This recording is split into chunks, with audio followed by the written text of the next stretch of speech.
Council will come to order, please. Mic's on, mic's on. Thank you. And the meeting of the council will seek to comply with the directives of Executive Order 7B-1 issued by Governor Ned Lamont on March 14, 2020, together with any executive orders subsequently issued which pertain to such meetings. The mayor, members of the city council, the city manager, city clerk, comptroller, and corporate council shall be present in person, but separated by appropriate social distancing at council chambers, or participate remotely by conference call, video conference, or other technologies. The meeting shall be televised on the public access channel in real time and posted on the city website, www.norwichct.org, consistent with Executive Order 7B-1 and the usual practices of the City of Norwich. All remarks or comments made by the mayor, the members of the Norwich City Council, city officials, and by the public during the citizen comment on resolutions portion of the meeting shall be included. The comments of citizen on resolutions may be made telephonically pursuant to the following instructions. Call phone number first. Please dial 860-215-8140, and then when prompted, enter the conference ID 403-8191, followed by the pound key. This number will be available only during the public comment period listed on the agenda as citizen comment on resolutions. Its use commences when citizen comment on resolutions is reached and opened by the mayor. There is only one call in line. If this line is busy when you call, please call back. Any calls must be made prior to the mayor's announcement that the citizen comment on resolutions period has ended. Citizen comments on resolutions limited to the resolutions on the agenda may also be sent by email or means of other written communications stating the name and title, if applicable, of the sender. Emails should have been sent to the office of mayor at mayorsoffice@cityofnorwich.org, and other written communications sent or delivered to the office of the mayor, 100 Broadway, Norwich, Connecticut, 06360. Emails were to have been received by 7 p.m. this evening, Monday, April 6, 2020, and other written communications were to be received by 4:30 p.m., that's this afternoon, on Monday, April 6, 2020, Dates are wrong. to be made available to the City Council for its April 6, 2020 meeting. May 4th. May, what did I say? Oh, it's a typo in there. It's May 4th. Thank you. Citizen comments will be limited to the resolutions on the agenda only. All speakers taking part in the citizen comment on resolutions portions of the meeting shall clearly state their name and title, if applicable, before speaking. It will be limited to 3 minutes. We now ask members to stand for opening prayer. We'll be led by Pro Tem Mark Betancourt. No. You switched? You switched on me. Okay. Alderman Nash. Almighty God, we ask for your blessings upon the members of this council as we assemble here in this chamber to conduct the ongoing business of our city. With your guidance, we will strive to ensure that all our decisions are for the common good, and your inspiration will instill respect, compassion, thoughtfulness in all of our deliberations. Give us the strength and wisdom to lead by example as the people's representatives, and that peace and harmony will mark all our proceedings and keep us faithful to the trust placed in us by the citizens of our community. Amen. Amen. President Pro Tem Mark, pledge, please.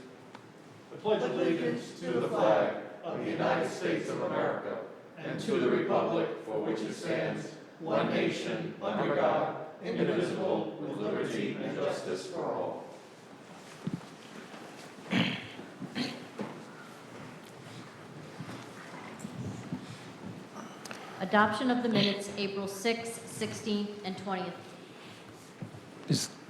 Ask for a motion to adopt the minutes, please. Alderwoman Gould, second by Alderman Wilson. Is there discussion? Seeing none. Roll call, please. Alderman DeLucia? Yes. Alderwoman Miles? Yes. Alderman Wilson? Yes. Alderwoman Gould? Yes. Alderman Nash? Yes. President Pro Tem Betancourt? Yes. Mayor Nystrom? Yes. 7-0. Motion passes 7-0. Petitioning communication. Report from the Public Safety Commission regarding a resolution to authorize and direct the city manager to solicit and request for proposal from qualified consultants to complete an analysis of the entirety of the city's fire service. A motion, please, for the petition. Alderman DeLucia, second by Alderman Wilson. Is there discussion on the petition? Communications? Yes. I will say Pro one tem. thing, that the item in the agenda should say committee and not commission. Thank you.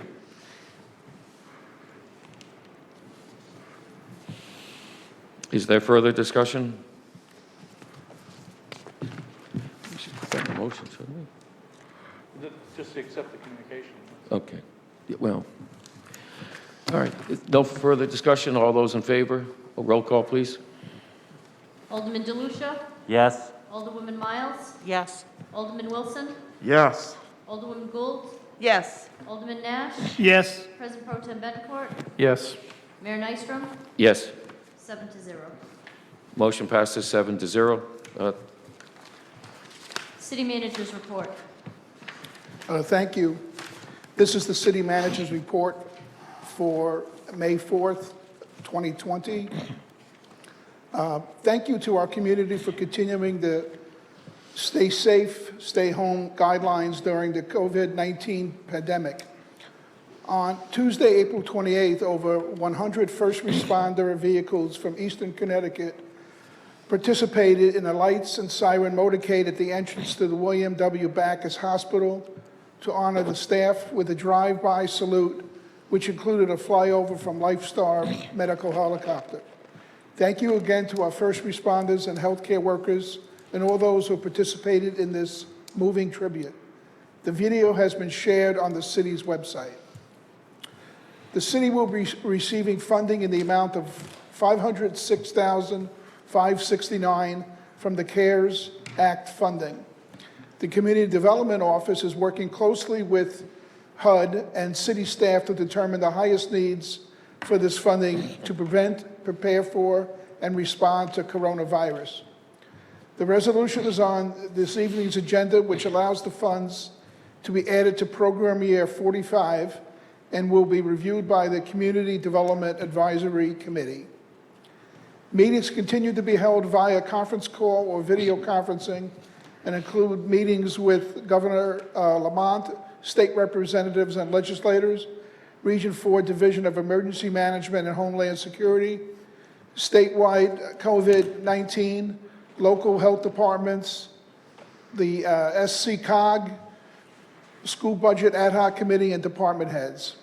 I also participated in an informative webinar from Connecticut Conference of Municipalities titled Preparing Municipalities for COVID-19 Long-Term Recovery. The city has been notified by FEMA that the city's application for the National Flood Insurance Program Community Rating System will result in a 10% discount to those in a high-risk area for policies issued or renewed after May 1st. Thank you to the Planning Department for coordinating this application. The state of Connecticut notified my assistant on May 1st that they are making some changes to this year's Neighborhood Assistance Program, which will allow the municipality to submit the documents electronically. The city has received 5 applications to date and will continue to receive them until June 1st, with the public hearing scheduled for June 15th. I will advise you if these dates change. Norwich Youth and Family Services celebrated National Youth Service Day on May 1st virtually. The day recognizes the importance of youth leadership as an important asset to our city. NYFS recognized the 10 youth with a YouTube video and sent the award You are the recipients. last party in the conference. You will hear silence until the conference. That's okay, Tim. Only one more sentence. The video has been posted on the city's Facebook page. Congratulations to the 10 deserving youth. And that concludes my report for this evening. Thank you, John. Are there questions of the city manager at this time? Seeing none. Thank you very much, sir. Mr. Mayor? Yes. I'd just like to make a real quick comment about the emergency service Yes, with the hospital. please go right ahead. I was there, it was absolutely amazing, but I also want to thank all the motorists at that extremely busy intersection to have the patience they had. The officers, I watched the officers as we went through, and they literally had no issues with any of the motorists, and there were well over 100 emergency vehicles that came off for Route 2 onto Washington Street in front of the hospital, and all the people that were in the car, I want to thank them all for their patience in allowing and not causing any issues. They almost, some of them were applauding as the trucks went by. So I just want to thank the rest of those people who had to sit through 100 trucks coming by. It took a while. Well, that's all. Thank you. Actually, there was over 150 vehicles, and the line was so long that I happened to be sitting with Ronnie Stoltz. It happened to be the lead truck. We were going back across Route 2, and they were still coming off Route 2, and you couldn't see the end of the line.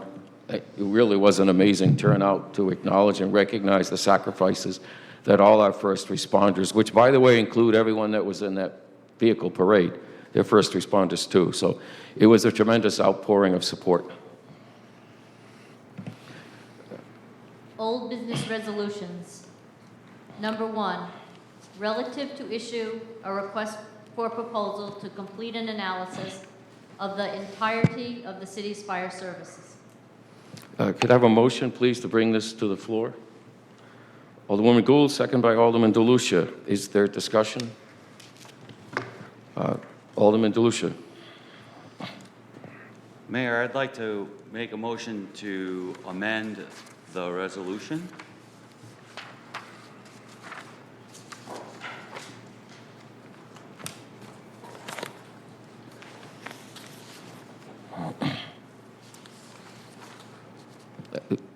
You have the floor, sir. Oh, Would you I'm please, sorry. I'm sorry. I was waiting for you to No, acknowledge no, it. no. Okay.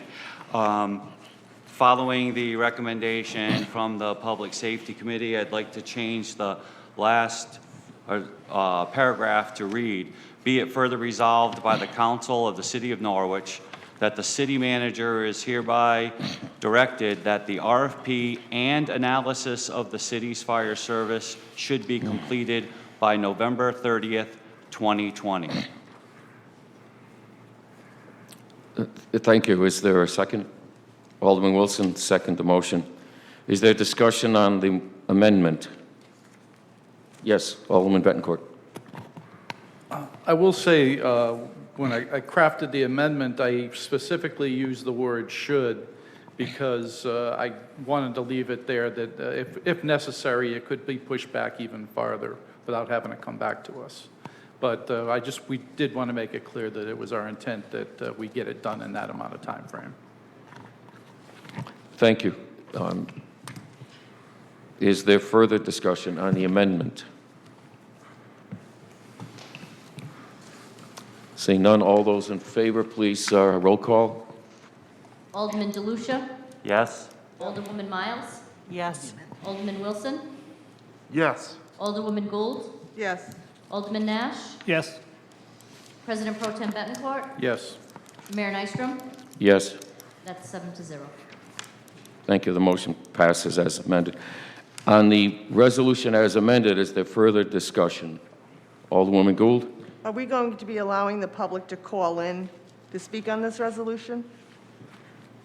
The process would be to ask for a suspension of our rules and have a second and a vote on the move to suspension. The resolution's already on the table, though. You can, it is, but you can still, I think you can suspend your rules at any time by a majority vote. Yeah, but we're suspending the order of the meeting. That would be the Oh. motion. We'd have to take the motion first. Corporate Counsel, clarity, please.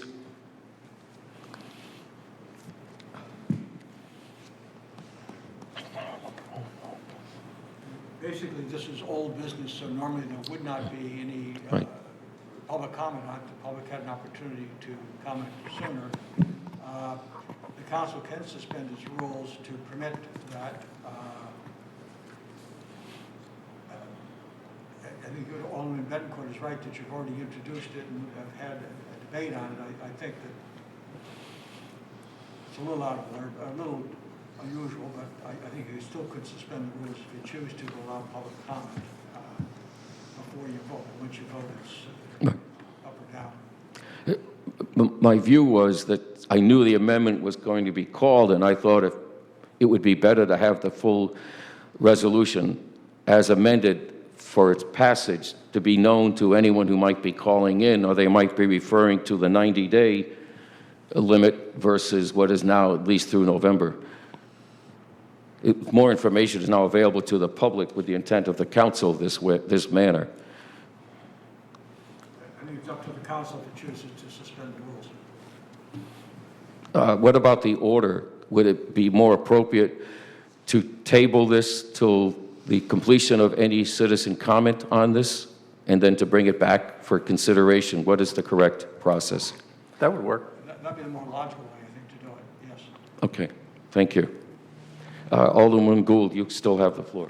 That was my only question, how we needed to go about allowing public comment. To move things forward, is there a motion to table the matter until public comment is complete this evening? Is that the will of the council? If so, someone needs to make that motion. I'll make that motion. And the motion is to table until citizen comment this evening is complete? Yes. On this? Okay. Is there a second? Second by Alderman Nash. Roll call, please. That's Alderman not DeLucia? debatable. There's no discussion? Oops, sorry. Not on a matter to Motion to table. table, no. No, table's not discussable. Sir, point of order, that's my concern, that a move to table is different than a motion to change to suspend the rules and change the order of the meeting. Correct, but as we... It's more of heard- a motion to postpone until a different point in the meeting, though. That's what this is really about. Except when I asked the motion to table for clarity, I stated that it would only stand for the time for which citizen comment took place this evening. I said that very clearly. That is the only intent, to allow anyone who would like to speak to speak. Even if you table it, you have to take it back off the table. Yes, it would take another motion to remove it from the table. That is correct. We, Put it back on the table. you return it, yes. Madam City Clerk, we still need a roll call. Alderman DeLucia? Yes? Alderwoman Miles? Yes. Alderman Wilson? Yes. Alderwoman Gould? Yes. Alderman Nash? Yes. President Pro Tem Betancourt? Yes. Mayor Nystrom? Yes? 7-0. Yes. We need a motion now to suspend. No. All we did was table the matter. Until after citizen Comments. that'll cover it. You're good. Okay. Then at this time, I would let anyone who's interested in speaking on this matter under old business be aware that they can speak. And the phone number to call in is 860-215-8140. And when prompted, enter the conference ID 403-8191, followed by the pound key. Comments on the old business resolution are now open. You're invited to call. Any of the resolutions. No, it's only old business. No, it's all the No. resolution. Any of the resolutions. But we have a separate citizen comment for that. We didn't add that to the, We didn't add a citizen comment for old resolutions. We added, all we did was move it till after the citizen comment on resolution.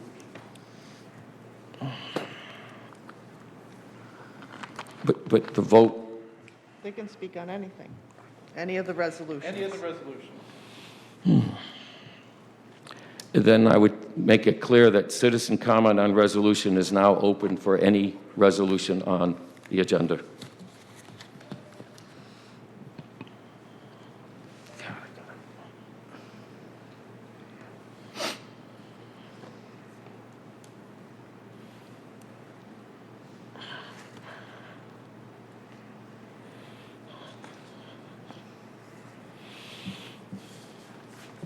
Is there anyone wishing to speak on the resolutions on the agenda? Please dial 860-215-8140, and when prompted, enter conference ID 403-8191, followed by the pound key.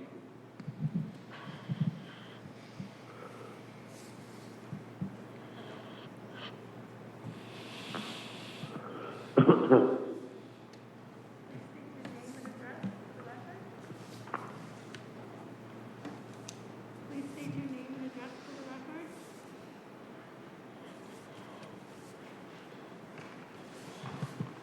Please state your name and address for the record.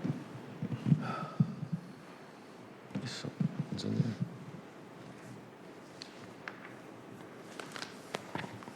Please state your name and address for the record.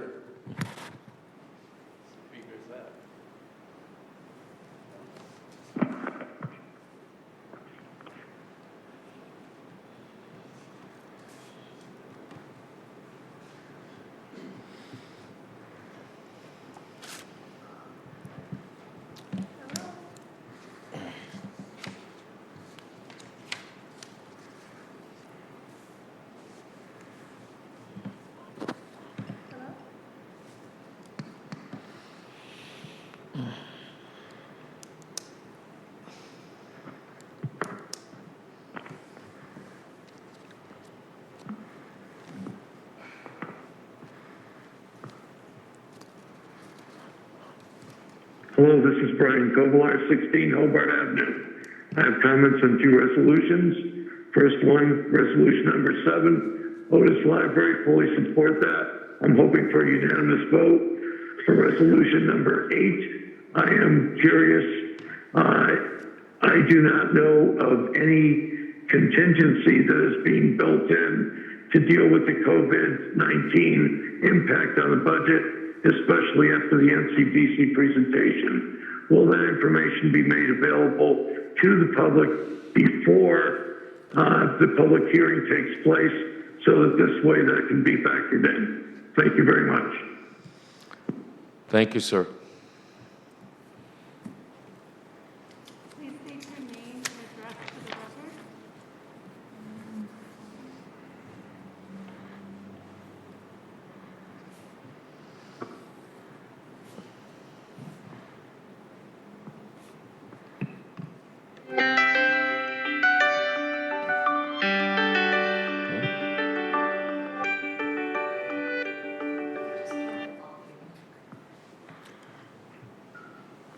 Please state your name and address for the record.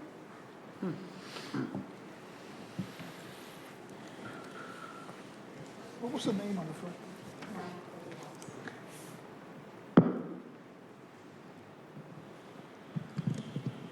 Please state your name and address for the record.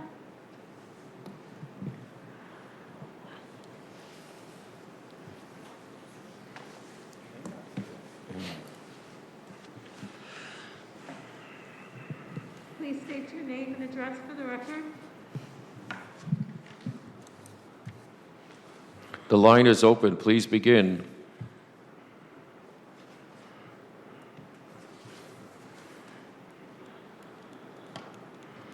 Line unmuted. Please state your name and address for the record. Marvin Cerruto, 100 Star Street, Norwich, Connecticut, United States of America.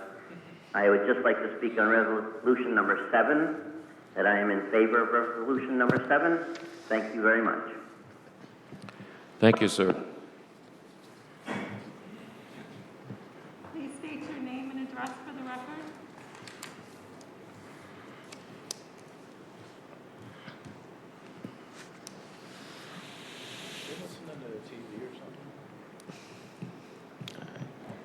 Please state your name and address for the record.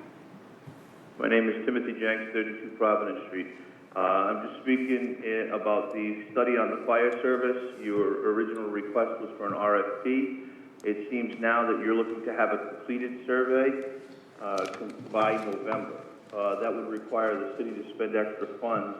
I think it's a crucial time in city government and economics where we're not sure how the virus has affected us how long the recovery is going to take, or things of that nature.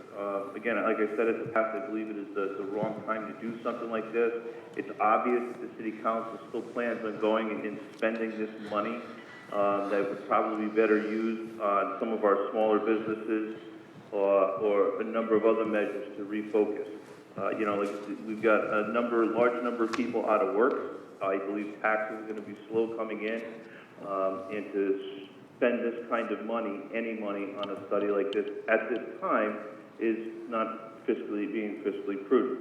If you want to wait till we get after the study and then after the virus and then do it, then, you know, that's fine. Maybe in a year, we don't know if we're going to have a second wave of the coronavirus coming in. That's all I have. Thank you very much. Thank you, sir. The number to call in is 860-215-8140, conference ID 403-8191, followed by the pound key. The line is open. Please state your name and address for the record.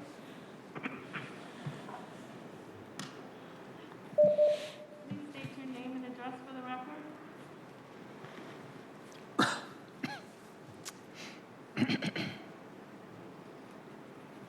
Edward Martin, 136 Hunter's Road, Lot 23, Norwich, Connecticut. Are you receiving this? Yes, we are, sir. Go ahead. Two things I'd like to bring up about the fire service study. One, if there is such a need for this, how come it didn't come up in the previous election? We heard very, very little on this. All of a sudden, there's a need out there. Second is, I think it's, as Tim Jenks says, it's not financially prudent right now to even try to go out for any kind of studies right now until we find out what the revenue stream is going to be into the city of Norwich. There's no guarantee whatsoever that we'll be meeting any kind of funding levels at this time. I know my income has been directly affected by this, and I'm sure numerous other people in the city of Norwich are being affected by this also. I think it would be a bad thing for a city council to even suggest to go out for any kind of surveys at this time to earmark any money whatsoever that would tax the budget.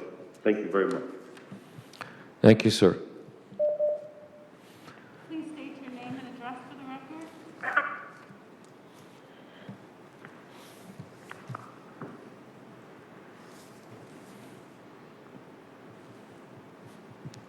The line is open. Please go ahead. State your name and address for the record.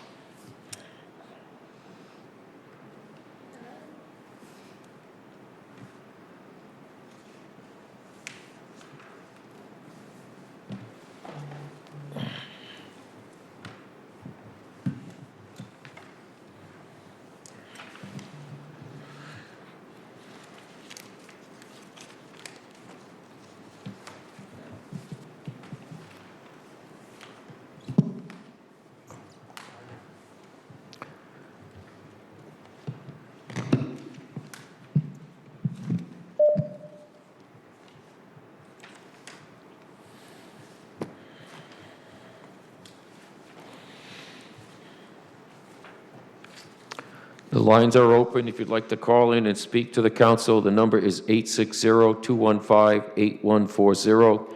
Conference caller ID 403-8191, followed by the pound key.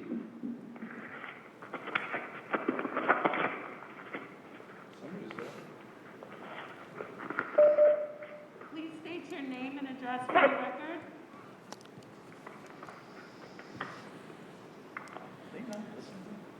They listen to the TV or something. I don't know. It's like somebody's calling in and hanging up, You're calling in. and then hanging up. And listen to the line. Yeah, because there's a delay. Yes.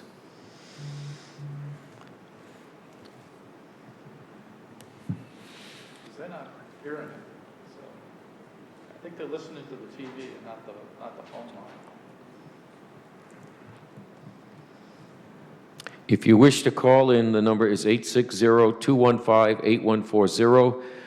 Conference ID is 403-8191, followed by the pound key. If you're observing this meeting on your television, please turn the volume down when intending to speak. When you call. Yes, when you call.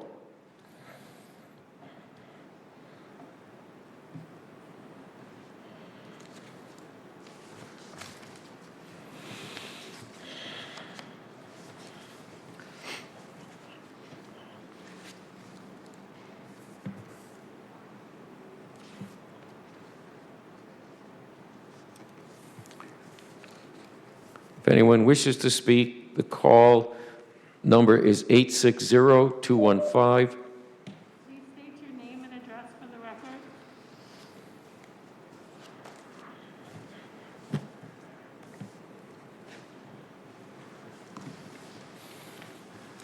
Hello?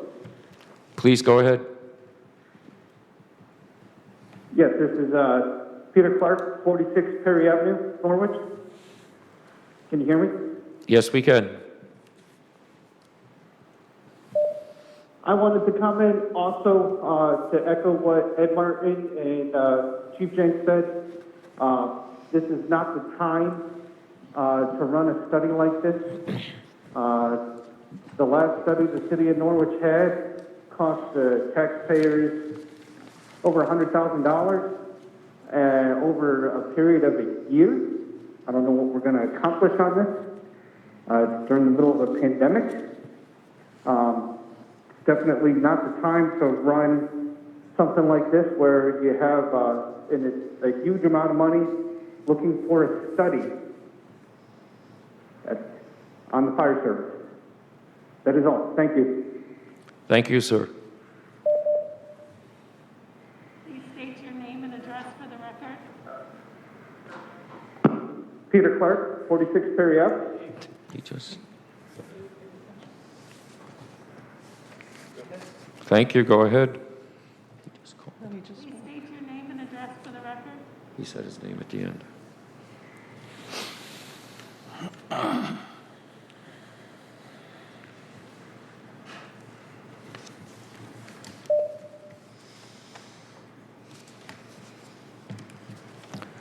The lines are open. The number is 860-215-8140. Caller conference ID is 403-8191, followed by the pound key. Please go ahead.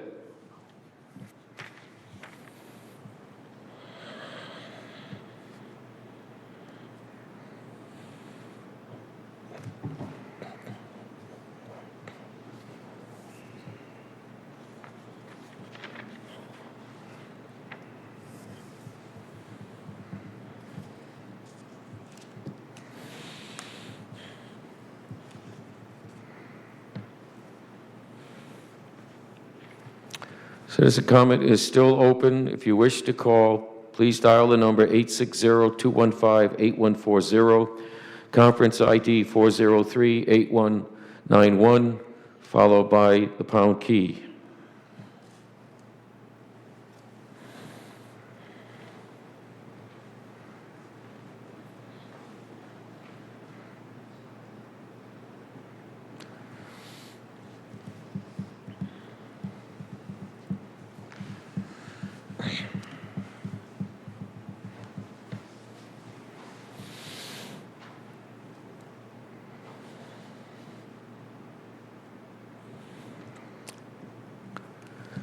Final time, citizen comment, please dial 860-215-8140, conference ID 403-8191, followed by the pound key. The lines are open.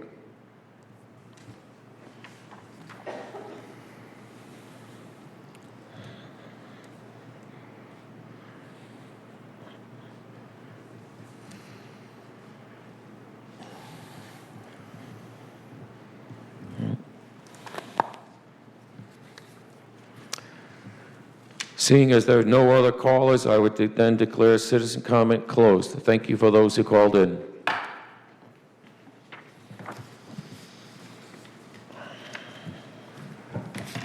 Mr. Mayor? Alderman DeLucia. I'd like to make a motion to take the old business resolution number 1 off the floor for consideration by the council. Thank you. Is there a second? Alderman Wilson. Sorry, just to clarify, to state, to put it back on the floor. On the table, yes. Yeah. Oops. We'll vote for that. The motion is to return the matter to the table for discussion. All those in favor need a roll call. Alderman DeLucia? Yes. Alderwoman Miles? Yes. Alderman Wilson? Yes. Alderwoman Gould? Yes. Alderman Nash? Yes. President Pro Tem Bettencourt? Yes. Mayor Nystrom? Yes. 7-0. Motion passes 7-0. The matter is before us. Alderman DeLucia? Are we There under- further comment? Are we under discussion or are we? Yes. I have nothing to say. Sorry. Thank you very much. Is there further comment on the matter before us? Pro Tem Bettencourt, please. As far as this resolution goes, there's nothing really in it that's going to move forward until we come back and fund it. So the biggest part is we really don't know how much this is going to cost. And I don't think, the people that I know that are in favor of this, none of us, I think, want to go forward if it's going to be cost prohibitive. So, and that little piece will have to be examined when we know how much the study is going to cost. As far as the amendment goes, the idea was to give us maximum flexibility in both the time frame while still imparting a sense of urgency to the project, if it moves forward. The only situation there being is that, of course, like I mentioned before, we'd have to the issue will have to come back to the council for funding. So, thank you. Thank you. Is there further discussion on the resolution as amended? Alderwoman Gould. Well, I'd just like to ask one question. What would the committee feel would be is cost prohibitive? You said that you would not take this up if it's cost prohibitive. Well, what is cost prohibitive? Does that mean if it's... That's going to be up to are you asking me? Well, you just said that the committee... I was speaking for myself, but I'm sorry. But most people, like I said, I spoke to, have some reservations through the chair, of course. Here. And if it's too much money, but I think that amount will be up to each and every individual person sitting in a chair here. So I don't have a drop-dead number. I think it's going to depend on what the RFP looks like and the amount of services delivered. So. You still have the floor. Alderman Gould. Thank you. Okay, thank you. Is there further discussion? Yes, Alderman Wilson. I think for me, the only thing is, I think our fire service does an excellent job, but, the call to ask for us to table doing these things in this circumstance, we still have a job to do. And quite frankly, as President Pro Tem Bettencourt put it, this is just part of the due diligence, part of figuring out what the cost is going to be, what they're able to do for that cost. And I think, like he said, that's the part that we have to get to. And the second part, I think, to it is, we sit up here and we ask for to find efficiencies in every single department, in every single aspect that we look at. And quite frankly, this is no different than us looking at efficiencies in other departments through a different lens. So we still have a job, regardless of this COVID-19 situation going on, of doing the due diligence to make the city continue to become the best it can possibly be. And we can't continue to sit back and watch. We don't know how long this situation is going to go on. And I think I reiterated that during the information. We don't know how long this is going to go. We don't know if we're going to have a second wave. So to continue to put things off only kicks the can down the road. And quite frankly, if we can continue to do some of those things, it would be best for us to continue to govern and do our part as city council members. So for me, the part is, this is only part of that process. Let the process to continue to play out, and then when it comes back to the council as a body and as individuals, they'll decide whether or not they want to fund it. Thank you.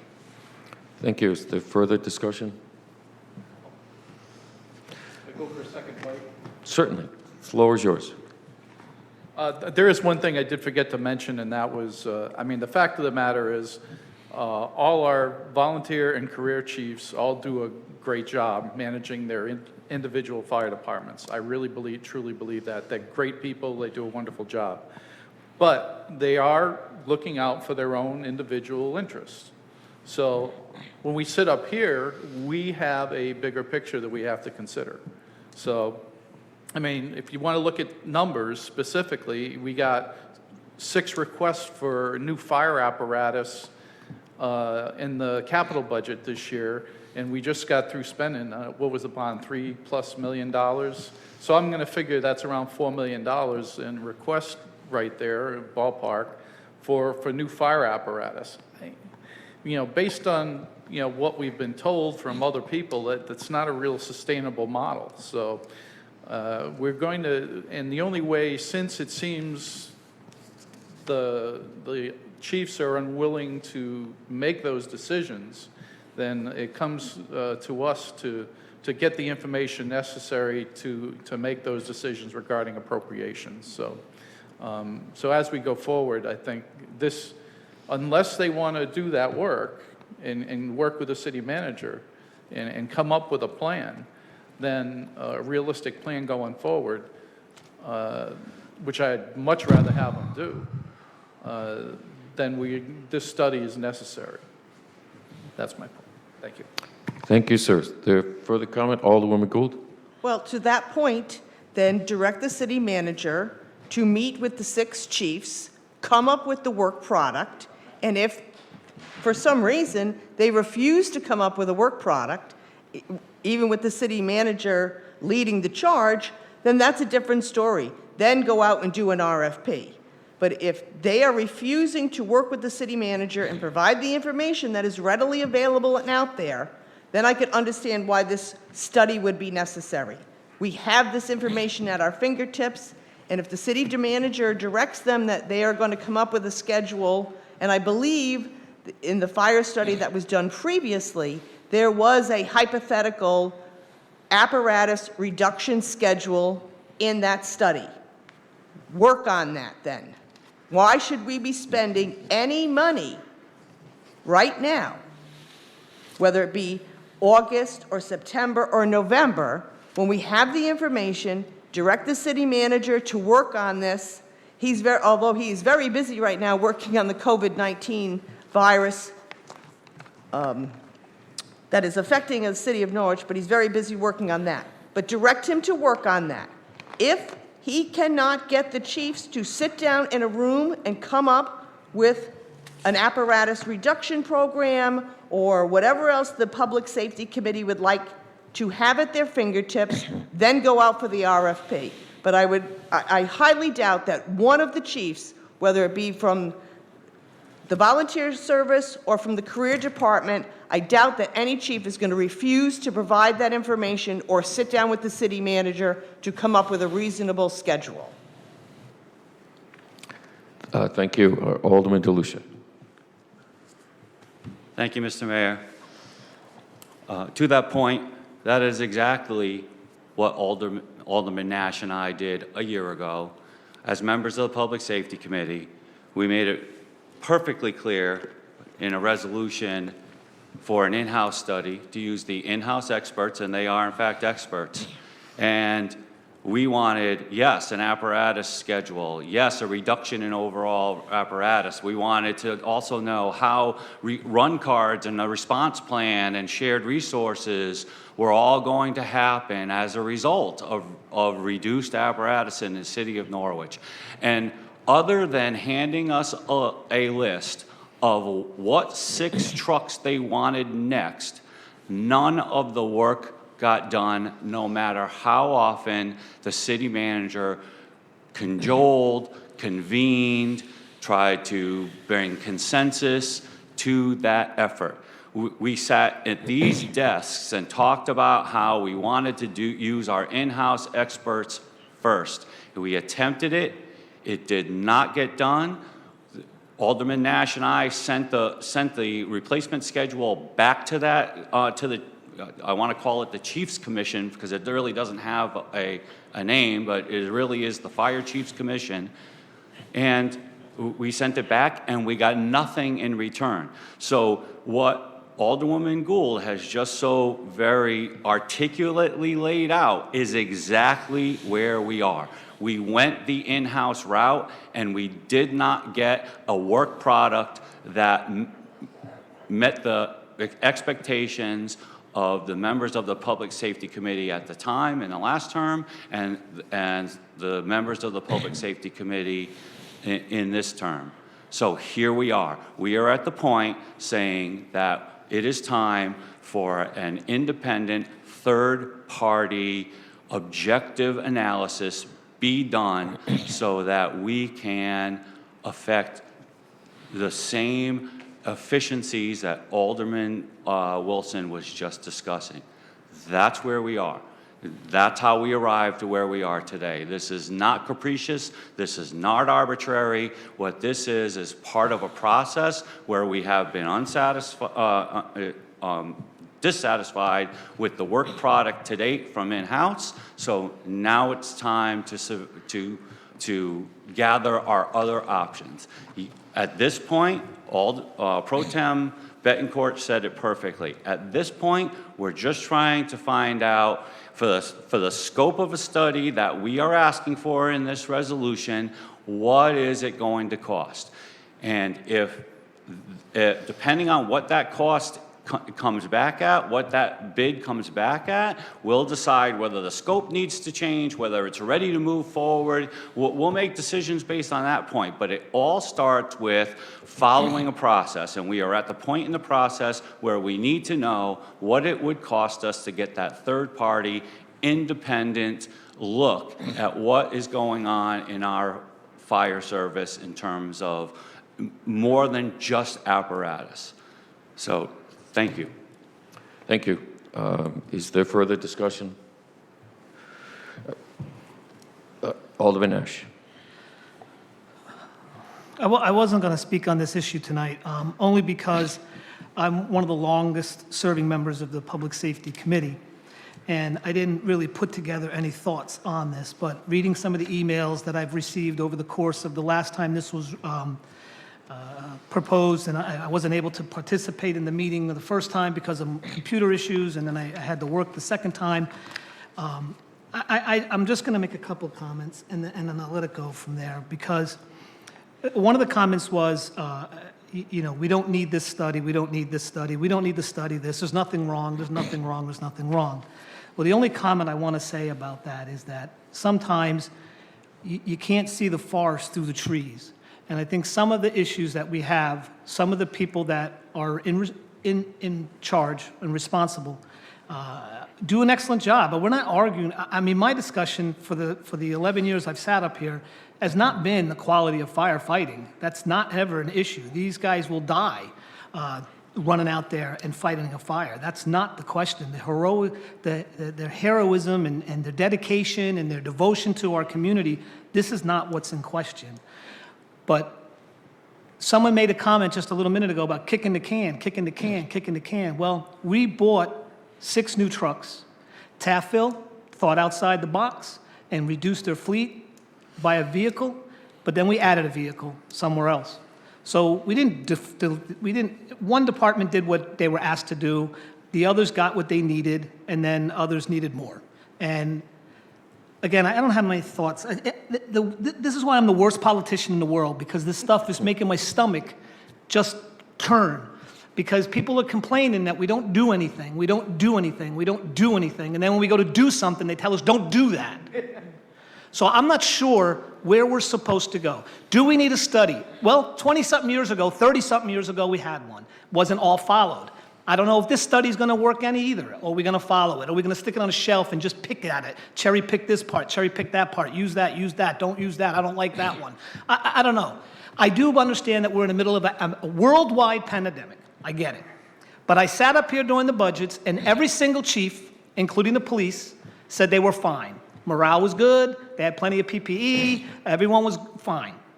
I haven't heard anything yet other than that. So we're okay there. I agree with Alderman Wilson when he says we as a city have to continue working. We still have to get the job done that people elected us to do. But I do get this. Do we really want to take the city manager who's now got to consider how we're going to collect taxes, how we're going to help our less fortunate people in our communities, how we're going to get businesses back up, how we're going to get our employees to stay working and get them back in function? Do we really want to make him go out and have to do something else right now? I am concerned about tax collection. I am concerned about, are we going to have money coming in? Are we going to be hurting? What's coming from the state? What's coming from the feds?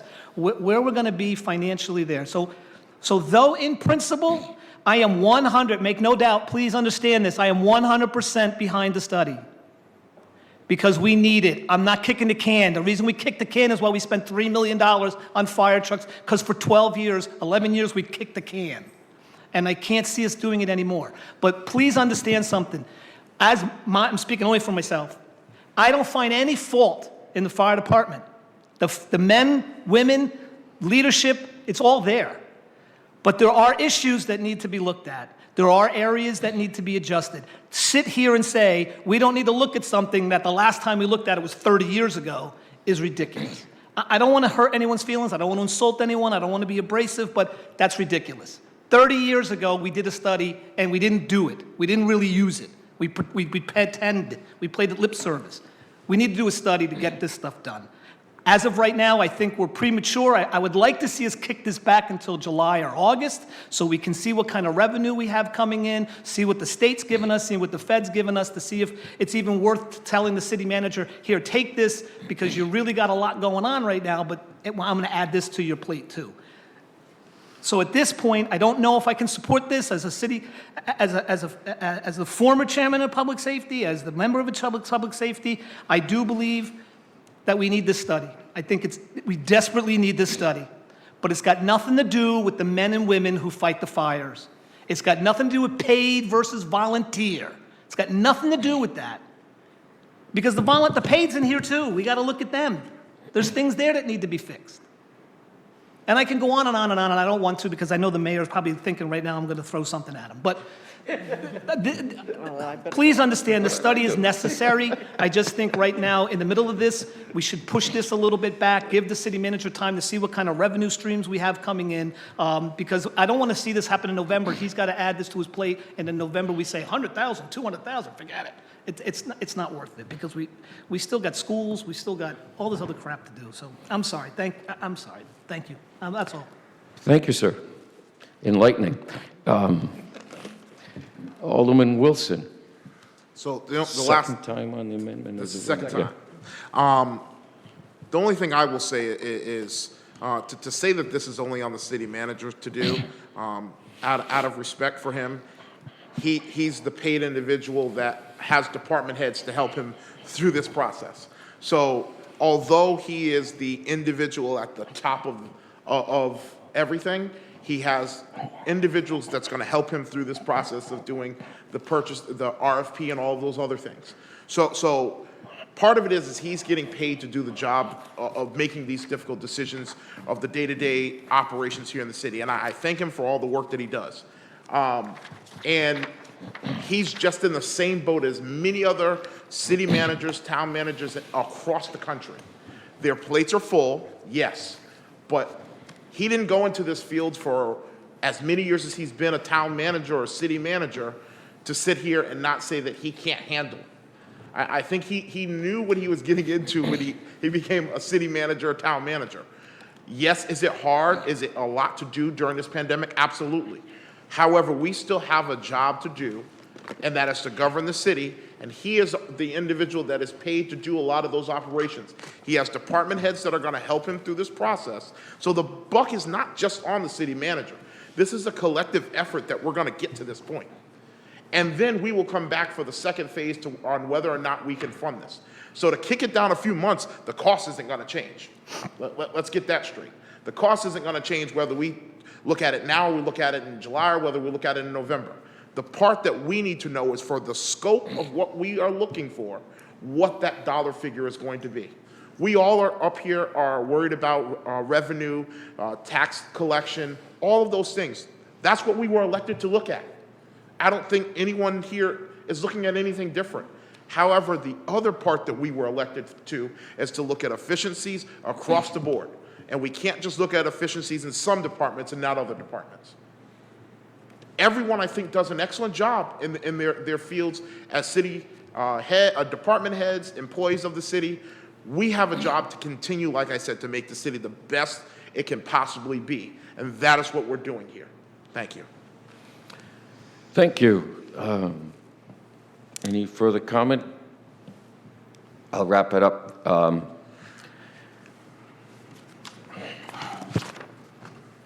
Allocating unknown amount of money for something like this, whether you push the due date out or not, comes at a risk and an expense. State funding is flat, in case you haven't paid attention. They're looking at over $2 billion deficit. If you don't think they're going to be cutting municipal aid, you're not paying attention. They're going to be cutting municipal aid. That's going to happen. So every dollar that we waste from a timing perspective, and I consider this a waste in the timing perspective, I vote for a fire study next year to get through this pandemic. But if we have to let employees go, what are you going to tell that employee? I'm sorry, we couldn't keep your job because we're going to do a study. That's a fine howdy-do. That's a way of saying thank you for your service. You want to help taxpayers? Support lower the minimum manning in the paid fire department. Right now it's at 13. And the taxpayers in the Central Fire District can't afford that cost. Some people think this is a way of moving the fire tax citywide. Whether it is or isn't, I don't know.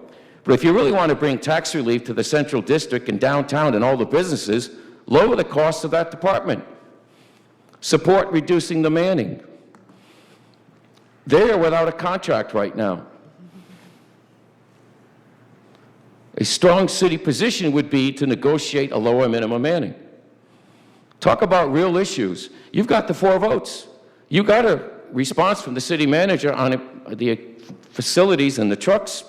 Order him to reduce the fleet. Sell off the spares. It's been identified. You don't have to do a study. You can act. You have the majority. Act. Take real action.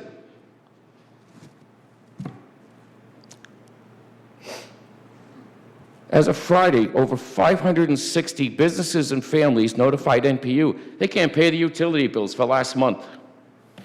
That number's grown today. That number's going to continue to grow. And you're quibbling about doing a study in the middle of a pandemic. This is not the time for it. Our dollars should be reserved for children's education. Every dollar you spend on this study is not going to schools. Compare that. And I go on and on and on, but I'm going to stop because that's really getting into the whole budget. But this will impact what we fund with our budget. So I'll be voting no. Roll call, Madam Clerk. Alderman DeLucia? Yes. Alderwoman?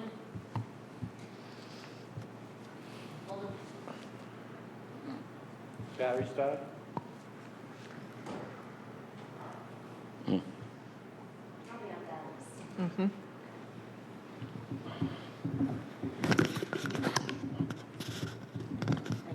Sorry.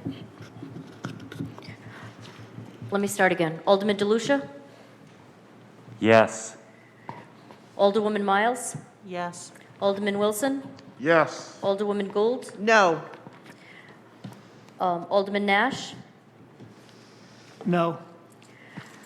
President Pro Tem Bettencourt? Yes. Mayor Nystrom? No. Yes, 4, no, 3. The motion passes as amended, 4-3. Next is new business. New business number 1, relative to Community Development Block Grant CARES Act funding. A motion, please, put this before us. Alderman Wilson, second Alderwoman Gould. Is there discussion? Just for edification of the members, This gives the city manager authority to seek the funding. It also waives the 30-day normal comment public period and reduces it to 5 to help expedite the matters, and there'll be a lot more information going forward. Roll call, please, Madam Clerk. Alderman DeLucia? Yes. Alderwoman Miles? Yes. Alderman Wilson? Yes. Alderwoman Gould? Yes. Alderman Nash? Yes. President Pro Tem Betancourt? Yes. Mayor Nystrom? Yes. 7-0. Motion passes 7-0. Number 2, relative to a lease for Little People's Play Place 2, LLC. Motion, please bring it forward. Alderman Wilson, second. Alderwoman Miles, is there discussion? Yes, Pro Tem Betancourt, please. I would just like to get an explanation of how this came about. From whoever, the city manager, I guess? John, you have the floor.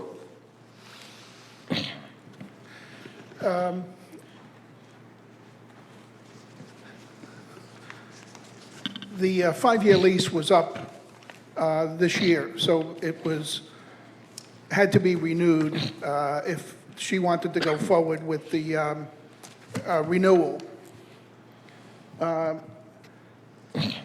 She was having difficulty paying April, May, and June, obvious reasons.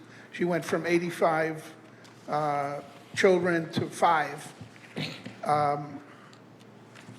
So what I constructed here was an increase over the next 5 years so that the amount of money that we defer gets folded in to the new contract. So it's kind of a delay, but I think it'll keep her in service to the city, which we don't want to lose daycare centers. She's been a very good tenant, paying on time, and the increase per year will cover the delayed payment on these 3 months. So we're just agreeing essentially to defer those 3 months and not just waive them?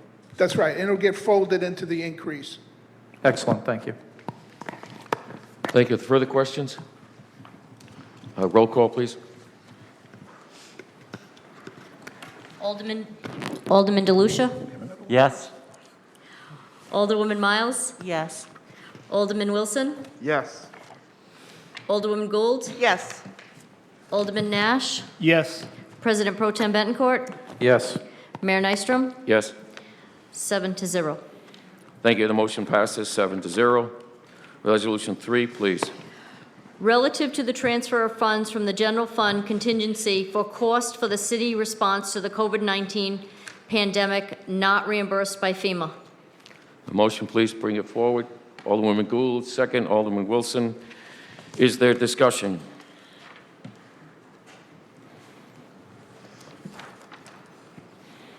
Question. Alderwoman Gould. Yes. So we're making this transfer now. Are we, I don't know if the city manager has a crystal ball or not, but we may need to make another one later on. Certainly if, I mean, we have no idea when FEMA is going to be providing us with the reimbursement, and is it possible that we may need to transfer more money later on if this pandemic continues? The answer is yes. I don't have a crystal ball also, but what I can tell you is that this is like seed money, so we stay somewhat current and we match we keep current with our 25% match so we don't get too far behind fiscally. I'd like to take it in increments, but yes, we certainly could come back for more. The other possibility is that there is a request to the federal government to waive the 25%. That's being adjudicated at this point. If that happens, then this money wouldn't be necessary. So that's the other reason, the other tentative thing we have going on with that. Thank you. Thank you. Is there further questions, discussion? Seeing none. Roll call, please. Alderman DeLucia? Yes. Alderwoman Miles? Yes. Alderman Wilson? Yes. Alderwoman Gould? Yes. Alderman Nash? Yes. President Pro Tem Bettencourt? Yes. Mayor Nystrom? Yes. 7-0. Thank you. The motion passes 7-0. Resolution 4. Relative to amend the 2020-2021 budget to adjust revenue estimates. Motion, please bring this forward. Alderman Nash, second by Alderman Wilson. Just for the record, the revenue estimates are totally, solely controlled by the city manager, by statute. If there's any questions, please direct them to him. Seeing none. Roll call, please. Alderman DeLucia? Yes. Alderwoman Miles? Yes. Alderman Wilson? Yes. Alderwoman Gould? Yes. Alderman Nash? Yes. President Pro Tem Bettencourt? Yes. Mayor Nystrom? Yes. 7-0. Motion passes 7-0. Number 5, please. Relative to an amendment to the 2020-2021 budget to adjust expenditures per city manager's recommendations. Motion, please, to bring this forward. Alderman Nash, second by Alderwoman Gould. Is there discussion? Roll call, please. Alderman DeLucia? Yes. Alderwoman Miles? Yes. Alderman Wilson? Yes. Alderwoman Gould? Yes. Alderman Nash? Yes. President Pro Tem Bettencourt? Yes. Mayor Nystrom? Yes. 7-0.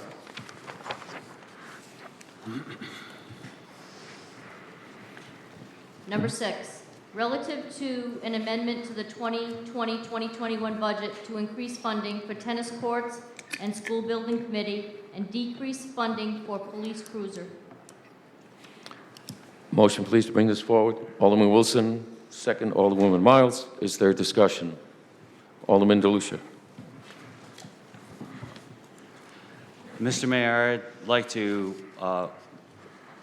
make a motion to amend Resolution Number 6. I'd like to amend what I'm calling Line 1, which is Object 59102, reduce 7 cruisers to 6 cruisers. So a decrease, or change in expenditure, I should say, of decrease of $41,775. And then in the bottom row where it says total change, the total change would now be $43,225. Is there a second? Alderman Wilson. Is there discussion on the amendment? Yes, Alderman Gould. Well, if doing the math correctly, what's happening with that $43,000? That's an increase in spending in the capital budget, not a decrease. We're adding, we're instead of reducing 7 cruisers to 5, we're reducing 7 cruisers to 6. Essentially, we are spending an additional $41,775 on that line item.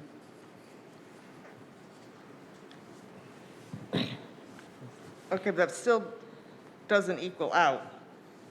Well, the total change prior to the amendment was $1,450. Add $41,775. I thought I could use the calculator, but I may not be able to. That was a joke.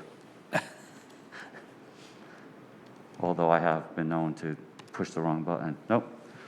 So prior to the amendment, the increase in expenditures was $1,450. By adding a cruiser back into line 1, that represents an increase in spending of $41,775 for a total of $43,225 in this resolution.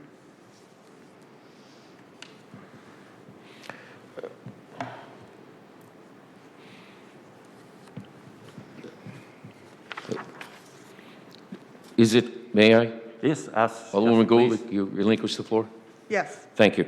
The relationship of the original amendment was to increase funding for the tennis courts and to shift funding over to the school building committee. What's happening to those two sums? Are they changed? They are not changing. So if you would like the chronological on this, with the original resolution was decreasing the cruiser line item by $83,550 and reallocating a total of $85,000, 25 for the tennis court, 25 grand for the tennis courts, and $60,000 for the school building committee. So that's where the increase of $1,450 came from. By adding in one of the cruisers that was originally removed, essentially you're adding $41,775 to this page. Thank you. Question for Josh. Yes. Are you clear? You have all that? Yes. Okay. Thank you.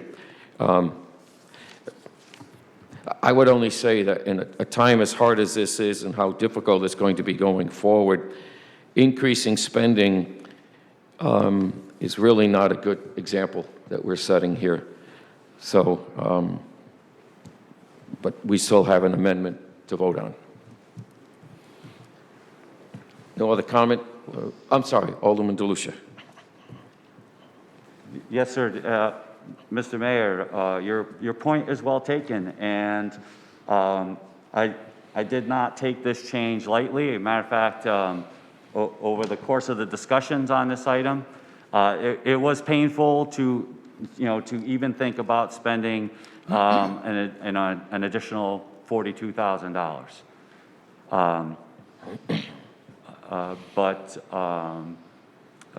two factors came into play.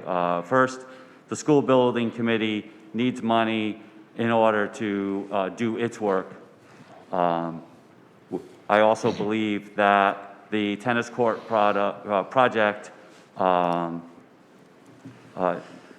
the people involved in that project and the other people that are hopefully lining up to financially contribute are looking for us to make a statement that we're taking that project seriously. And it is a project, I would say, that is very important to me. My colleagues can speak of its importance to them. So this is not an item that was taken lightly. These are not dollars that are being spent frivolously. There was extensive reflection on my part and extensive discussion amongst my colleagues on this issue, because every dollar does count. But I believe that we're making some tough decisions, but we're making the best decisions that we feel that we can. Thank you. Thank you, sir. Is there further discussion? Alderwoman Gould. Okay, so we're going to appropriate now $100,000 for the tennis courts that are going to cost $400,000. And we have no idea whether or not we are going to be able to get a grant, or the grant will be funded for the tennis courts, nor do we know if the people who might have been willing to contribute to donate to fix the tennis courts now will have the financial wherewithal to continue to give this their support. And what happens if we don't get the grant? Is the city going to fund $400,000 to fix a tennis court when we have taxpayers who are struggling to pay their tax bill in July, or they can't pay their rent, or they can't pay their utility bill? And, the school building committee, been on it from the start. The state of Connecticut is almost $2 billion in a deficit. I don't know if we've had any guarantee from the state of Connecticut that they will continue to fund school building projects, or will there be a moratorium on school building projects to close the gap of this deficit? Will they change the reimbursement rate because of what's happening in our state. We have 400,000 people who are out of work. I cannot, in any good conscience, whether it's a great project or not, raise my hand and raise our taxes $1. We are in the middle of a terrible, terrible situation for our taxpayers. The casinos are closed. The Mashantucket Pequot Fund, if you don't think that $1 billion deficit or $2 billion deficit isn't going to trickle down to every city and town in the state of Connecticut, then we shouldn't be sitting up here, because absolutely we are going to be feeling this impact. And if we're just going to pass it along to the taxpayers and say, listen, I know you love to play tennis. I have nothing against tennis. I think it's a great sport. But we don't have the money right now. This is a luxury item. We have people who don't have a job to go back to. We listened earlier to Jason Vincent talk about the businesses that are closing here in Norwich. They can't reopen. They're out of business. We cannot lay this at the feet of our taxpayers to do these projects right now at this time. We have no guarantee that we're getting $300,000 in grant funding, and we have no idea what's going to happen. And I hate to say it, because I know that we need to fix our schools, but we haven't talked to anybody. I don't believe anybody in the state has talked to anybody and said, are we going to be able to get reimbursement at the rate that you used to pay for schools that we're renovating to new? Or will there be a moratorium for a couple years on projects, and we have to put this all on a back burner until this pandemic is over and we've made a significant recovery to our economy? So I will not be voting in favor of this. Thank you. Further discussion on the amendment. Alderman Wilson. So I just want to cover a few things. When you look at this amendment, part of it is you look at the capital budget as a whole. The Recreation Department has probably the most amount of capital requests of projects that continue to need to be done. Part of the other part, when I look at the tennis court project, is this is not just a project for some luxury or leisure activity for individuals to do. I also look at it as an economic driver. Us fixing a piece of our community allows for tennis tournaments, tennis camps to enhance themselves and be able to be accessible in all types of weather. So, you know, you're not waiting for drainage of the field and then properly having to clean it like they are on the clay courts. So there is a benefit to getting this project done. The other part that I look at when you're talking of increasing this tennis court project is this is in the capital budget. Okay, this is not a line item in the recreation's direct budget. It's in the capital budget. We have to spend a certain amount of money. So that part is there. We sat here during budget hearings, and several individuals sat up here and asked a question about where would be the best place to put money for the school building committee.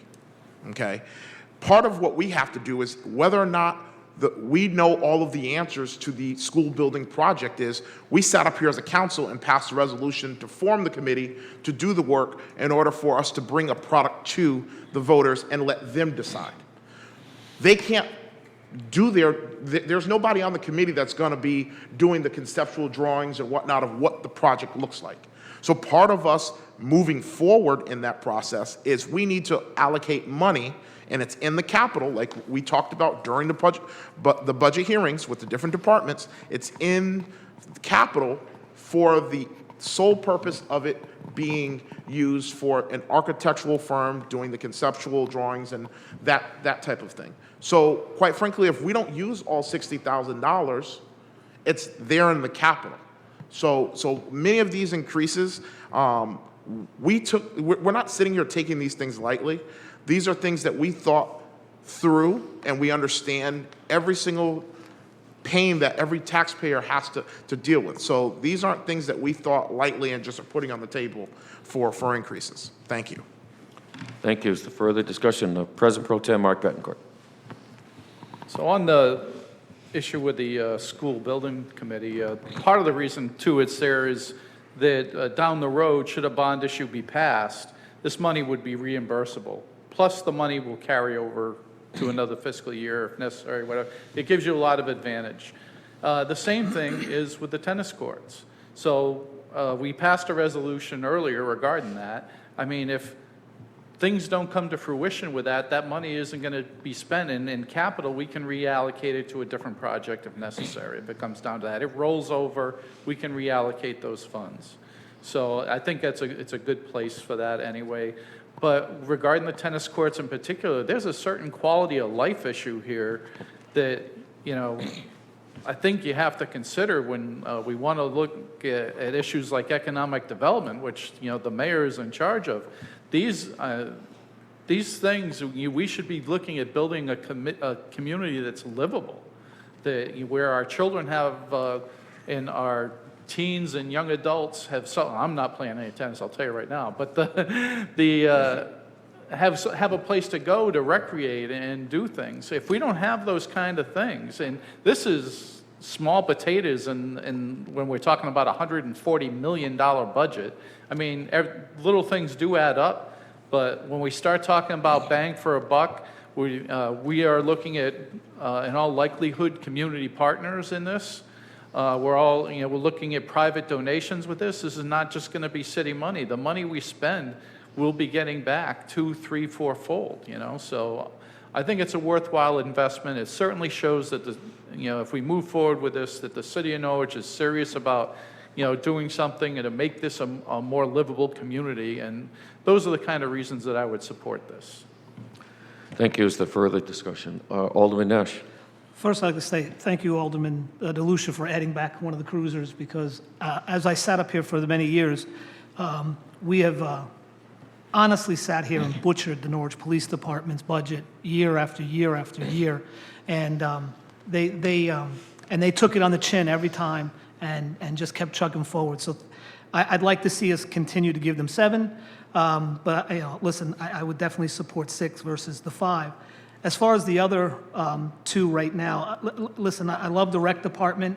It's one of the most underfunded departments we have in the city of Norwich, but I understand Alderman Bettencourt's quality of life issue, because it definitely is something that we need to consider for our community. However, I would have much rather seen us use money on drainage issues, on playscapes in Greenville, Thamesville, Ockham, Taffville. There are certainly other areas that quality of life is important as well. And I don't want to be a jerk about it, but I really think these playgrounds in Ockham, Elizabeth Street,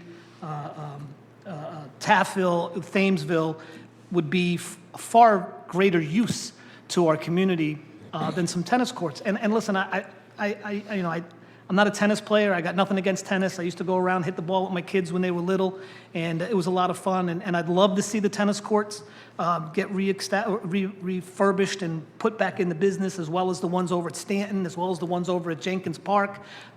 We do have some areas where tennis is played, but I just think this project, and I'm excited that we have partnerships, and I think we should really see where the partnerships go first. And like Alderwoman Gould said, that with the environment out here, with the businesses closing, businesses not reopening. I mean, I coach semi-pro football, and my sponsorships are all pizza houses, bars, places like that. Well, I can tell you right now, my organization realizes we're not going to get any of that money this year, because these people are all closed, or some of them are doing out delivery. So I really think that we're in a situation where we need to hold on to our money for a minute and reconsider this. So again, I want to thank Alderman DeLucia for putting one of the cruisers back. I'm in favor of that, but I'm just not in favor of the other items at the moment. Thank you. Thank you. Further discussion on the amendment? Please, Alderman Miles. The only thing I would have to say is, yes, I'm glad one of the cruisers are being added back. You know, in my opinion, our police, fire, and education are the top three things that we should keep going here in the city. And I think, you know, the police have taken it, you know, pretty hard over the last few years, so I'm glad to see that back. In regards to funding for the tennis court, I do agree with Alderman Nash. You know, it would be great to see the funding going towards playscapes.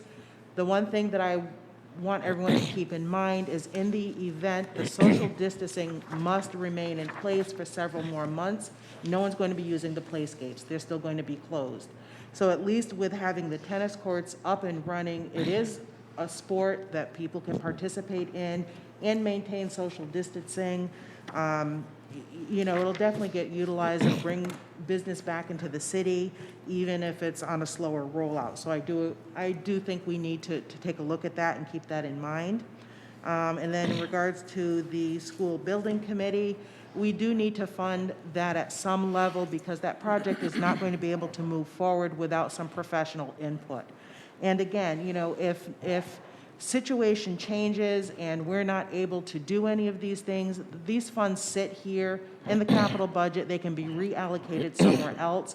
This is just earmarking them for these projects. If it doesn't get spent, it can get used somewhere else. Thank you. Thank you. Is there further discussion on the amendment? Alderwoman Gould. Okay, so number one, you're putting $100,000 towards a $400,000 project. So the tennis courts are not going to get done until you have $400,000. Number one.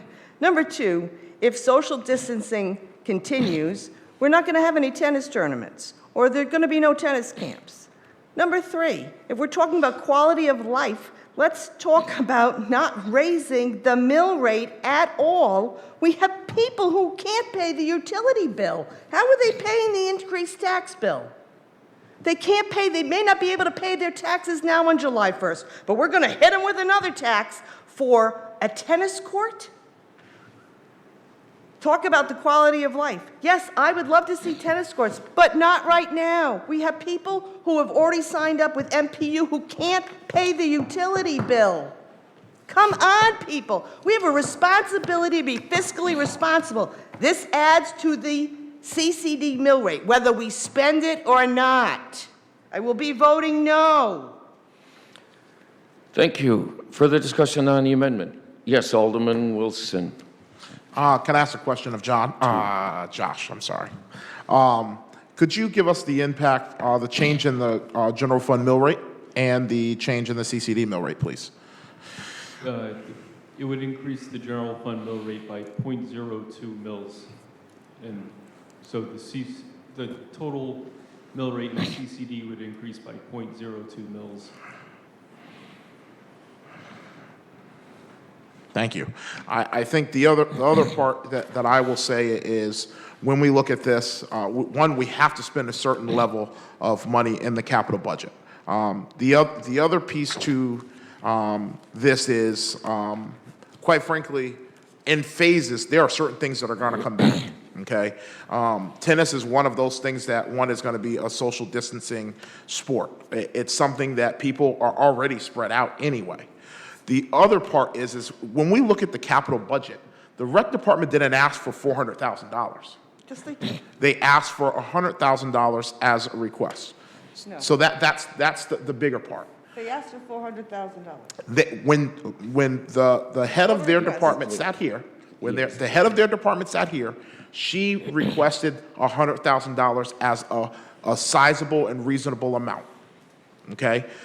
When we also look at this, all of those other projects, we sat here, and these are the questions. This is why we ask questions during the budget hearings on what are priorities of our departments, okay? We can't continue to just use the excuse that people are not going to be able to pay their taxes. We all know that. There are hard decisions, of course, that have to be made, okay? Part of this is we're looking at this from a larger piece of the puzzle. There are going to be community partners that put into this, okay? All of these decisions, they matter, yes, but there's work that needs to be done, okay? So even if we were reducing certain things in the budget, we still have projects in other areas and other departments that need to get done in the city. So the tennis courts, that's one of the larger projects on their list. They've got a whole slew of other projects that need to be done. And they sat here and said the tennis courts was their priority this fiscal year, okay? Part of that is it's their goal now, if we give the funding, to get the project done. Thank you. Thank you. Is there further discussion on the amendment? Seeing none, roll call on the amendment, please. Alderman DeLucia? Yes. Alderwoman Miles? Yes. Alderman Wilson? Yes. Alderwoman Gould? No. Alderman Nash? No. President Pro Tem Bettencourt? Yes. Mayor Nystrom? No. It's 4-3. Motion passes 4-3. The resolution as amended, is there further discussion?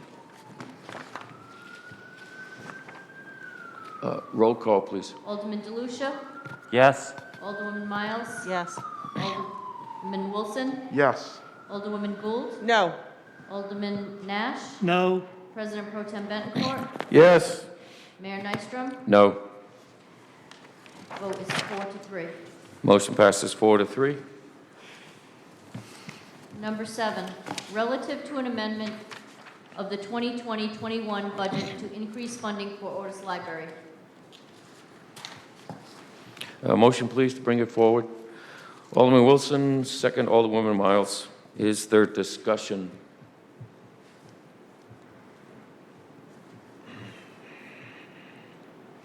No discussion?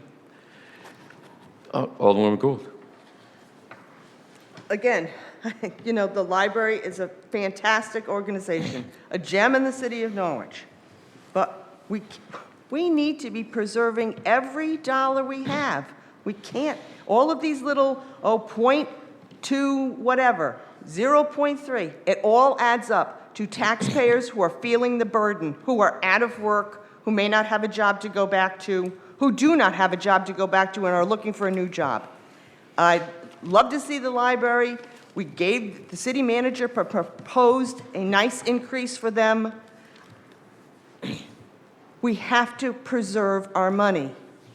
We don't know how long this pandemic is going to last, and we cannot keep saying to the taxpayers, pay more, pay more, pay more. We have to stop. Thank you. Is there further discussion? Yes, President Pro Tem Mark Bettencourt. Yeah, as far as Otis goes, their request was, they received in the city manager's budget $100,000 less than their request. Now, they do have an endowment. I did want to mention that. But that is a very restricted endowment that only pays on what they receive in income from the endowment. So in this particular case, I thought it would be best to give them a small increase in order to cover some of the difference, so that they won't have to dip quite as, or be short, because I don't believe that their endowment is going to fund the amount that they initially probably expected. But be that as it may, I think they're certainly deserving. And even now, I mean, people go by the library and hang out there just to use the Wi-Fi, even though it's not open right this second.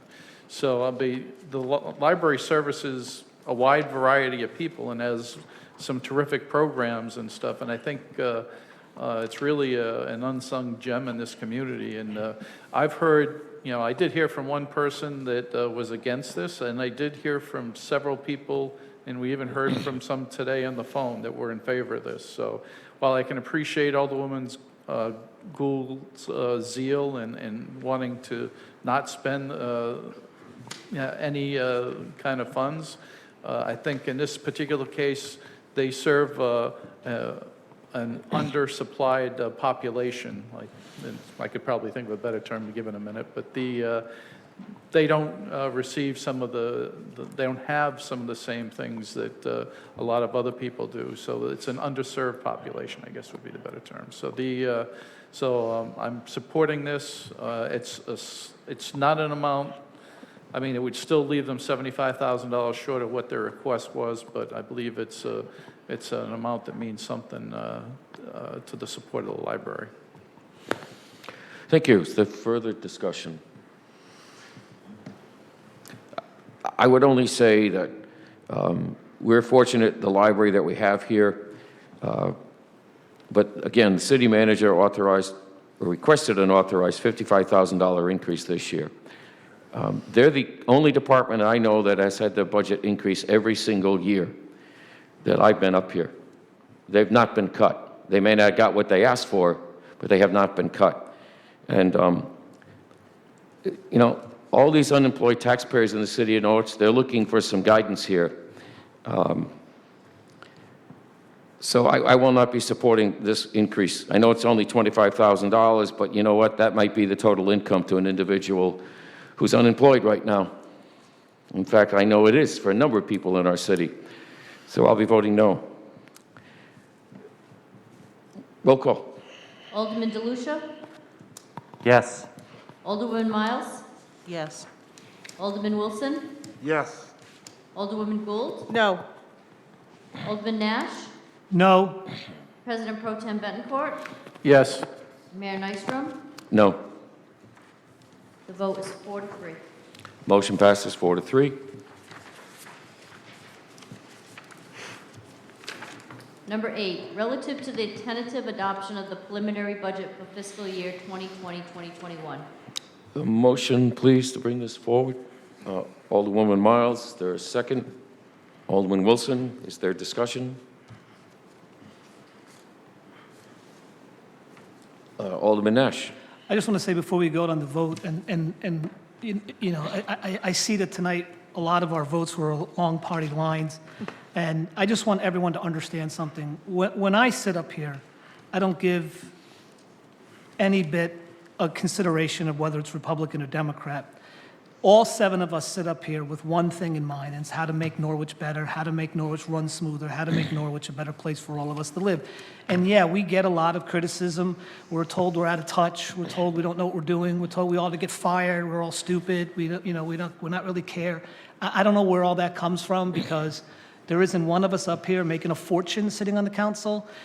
It takes a lot of our time and effort, a lot of headaches, a lot of stomach aches, a lot of phone calls, a lot of conversations, a lot of insults. And it does come with praise at times.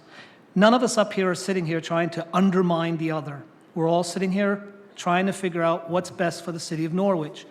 Some of us have one direction we want to push the bus. Others want to push the bus in another direction. But keep in mind, my colleagues are not in the front of the bus pushing it backwards, and we're not in the back of the bus pushing it forward. We all are trying to push the bus in one direction. We may be trying to push it left or right, but we're all trying to do something.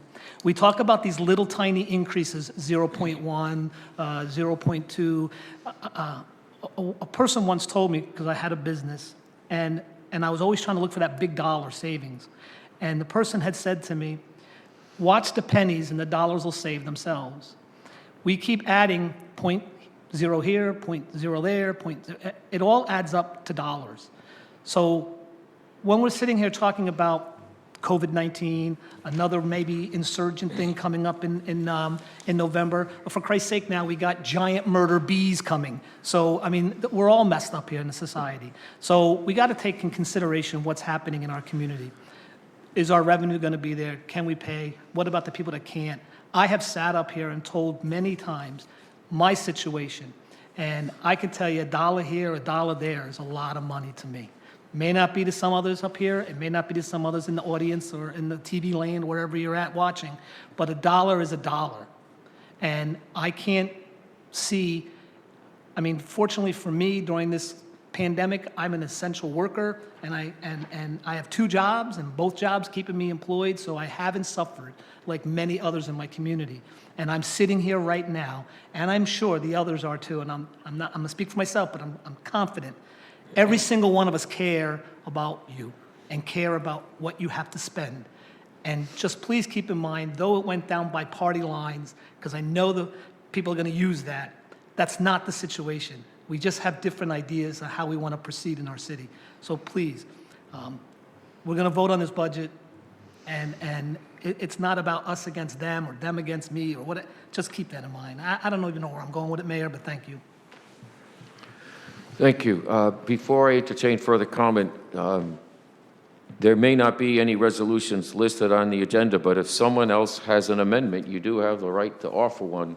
Just let you know that. Years ago, when the council didn't have agendas that had resolutions listed like this, we've come a long way, I guess. But you do have the right to offer other amendments if that is your wish. I don't want anyone to lose sight of that. Alderman Wilson, your hand was up. Thank you, Mr. Mayor.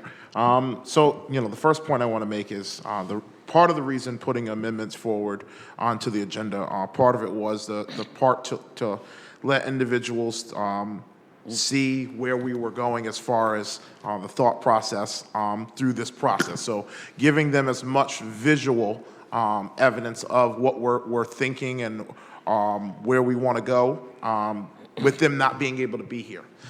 The second point I want to make is this is only the first crack at this budget, okay? This is the preliminary adoption of the budget. We still have weeks to go before we come up with the final budget. Individuals, I encourage each and every one to participate in the next public hearing on May 11th. Every single voice matters, and from that public hearing, we will understand the direction that individuals want us to go in.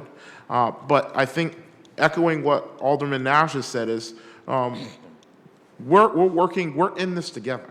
We're in this together regardless of where things are. We have differences of opinions, different ideas, but the other part that I want to make, and I wasn't able to make during the one of the resolutions, is the fact that some of these projects that are within this budget, some things are able to be funded through community block grants and other areas. So the overall budget is not the only way for certain projects to be funded and fulfilled. And that's the other part that we have to understand is this budget is the larger portion of how we operate as a city. But there are other things that help us continue to be whole as a city. And this is just the first crack at it. We haven't passed a final budget. So we've got time to work on this. We're going to hear from our citizens on what their thoughts are. But when you look at it, many of the callers tonight, several have supported the Otis Library, several in previous meetings supported the thought of increased funding for tennis. We're hearing, we're listening, we understand the impact that this situation has gone through. If anybody understands it, I understand it well. Being one of the younger individuals on the council, I remember when we went through the 2008 situation, okay? I understand that we're worried about where we go as a city, but part of it is we've still got a vision on how we move forward in a budget, and this is only for the first crack at it. We're going to come back at this again, and there are going to be other changes that are made, but this is the first crack at it, and that is all we're doing. It's part of the process, it's part of the exercise, and I thank each and every one of you for your opinions, your thoughts, your concerns, and being a part of this process. Thank you. Thank you. Is there further discussion? Yes, Pro Tem Bettencourt, please. As Alderman Wilson just said, this is our first crack at this, and there's at least one major piece that's going to dwarf all the rest of it, and that's the ongoing process we have working with the Board of Education and coming up with a final number there, whether it be at the city manager's number or a number greater.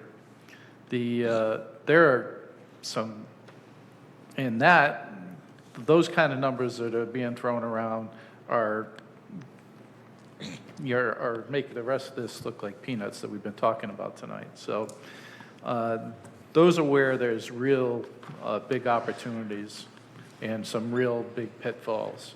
so of even greater proportions. So this is not done yet by any stretch of the imagination. So I don't, to be honest with you, I don't look forward to this process every year. When I've been sitting up here, it's a difficult thing. It's going to be even more difficult for some of the other people that have to implement our decisions. So I'd ask everyone just to keep some of that in mind as we move forward in the future. Thank you, sir. Is there further discussion? I would only add, the delta between what the Board of Ed is looking for and what this budget funds at this time is in the millions of dollars. Their request is 5.5%, but it's been made very clear to anyone who's paying attention that they intend to spend above 9 anyway.